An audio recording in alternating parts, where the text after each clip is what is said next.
Imagine standing on a ridge, your throat parched from thirst, watching 100,000 of the world's most elite killers prepare to sweep you off the face of the earth.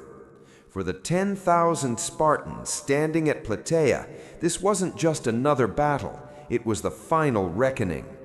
A year earlier, their brothers had been slaughtered at Thermopylae, and Athens had been reduced to a smoldering pile of ash.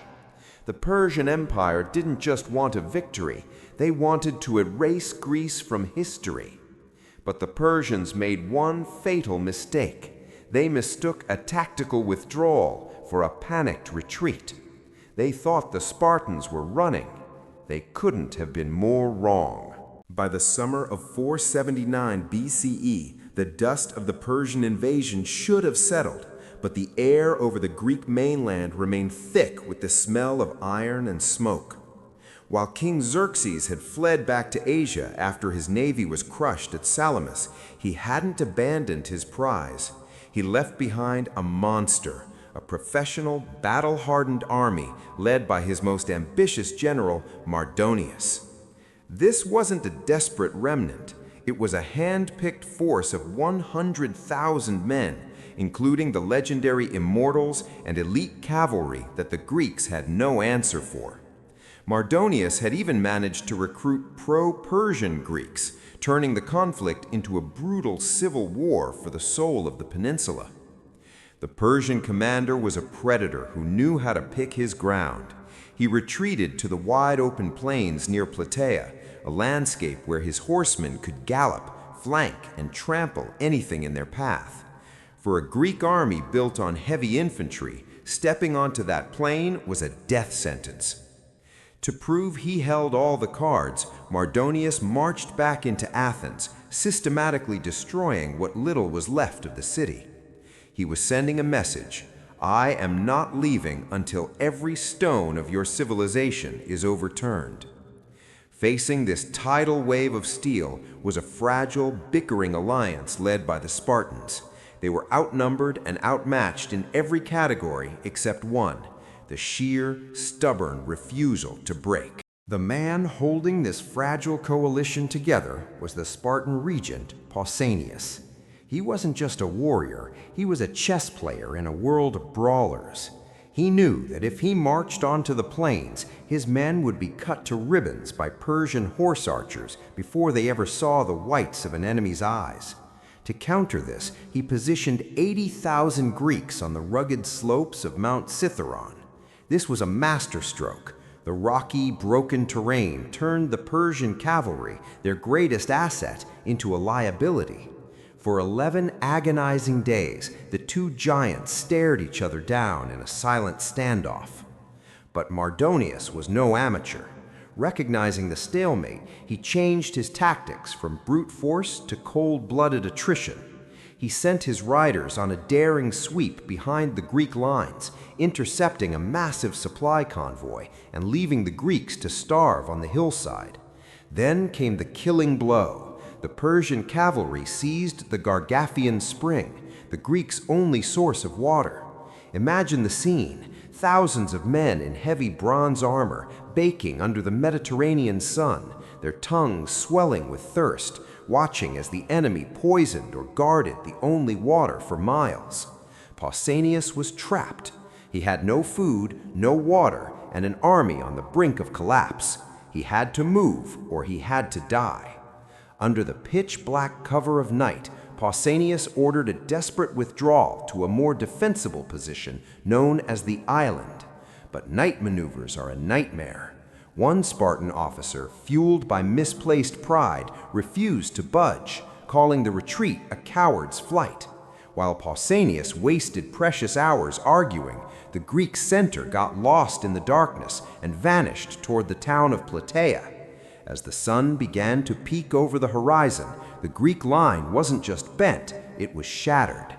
The Spartans were exposed, the Athenians were isolated, and Mardonius, watching from across the river, saw exactly what he wanted: an undisorganized, fleeing mob. Mardonius didn't just see an opportunity, he saw his destiny. Without waiting for his archers to fully deploy or his cavalry to regroup, he ordered a general assault. Thousands of Persian infantry, buoyed by the sight of the retreating Greeks, splashed through the Asopus River and sprinted up the slopes. To Mardonius, it was a hunt, not a battle. But as the Persians crested the ridge, the world changed. The fleeing Spartans hadn't run an inch. On Pausanius's command, they had halted, pivoted, and locked their massive bronze shields into a solid, shimmering wall. The air turned black with arrows. The Spartans crouched behind their shields, enduring the iron rain with a chilling, disciplined silence. Pausanius waited, offering final sacrifices to the gods, even as the first Persian waves crashed against the Greek lines. Then the omens turned. With a single roar, the Spartan phalanx charged downhill. This was the moment the Persians realized their fatal error. They were wearing linen tunics and carrying wicker shields. The Spartans were encased in bronze and wielding spears that reached out twice as far as any Persian blade. The sound was like a mountain collapsing, the screech of metal on wood, and the rhythmic, terrifying thud of the Spartan push. The Persians fought like lions, some even grabbing the Spartan spears with their bare hands to try and break the formation. But they were trying to stop a tidal wave with their chests. In the center of the carnage, a Spartan named Aramnestus spotted Mardonius on his white horse. With a single powerful throw, a stone or spear struck the Persian general down. As his body hit the dust, the heart of the Persian army stopped beating. The hunt was over, and the slaughter had begun. The death of Mardonius didn't just break the Persian line, it shattered the entire invasion. As their leader fell, the Persian command structure dissolved into a blind, screaming panic. The men who had crossed the Asopus River in a surge of confidence now found themselves being driven back into the water, hunted by the very men they thought were cowards.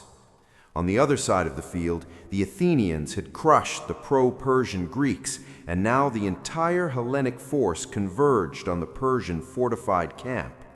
It wasn't a tactical retreat anymore, it was an annihilation. The Greeks stormed the wooden walls, and in the cramped, terrified chaos that followed, the Persian army was systematically erased from the earth. Plataea was the brutal, necessary bookend to the legend of the 300. If Thermopylae was the spark of resistance, Plataea was the hammer that finished the job. It proved that the phalanx wasn't just a wall of shields, but a precision instrument that, when wielded with the patience and cunning of a man like Pausanius, could dismantle an empire.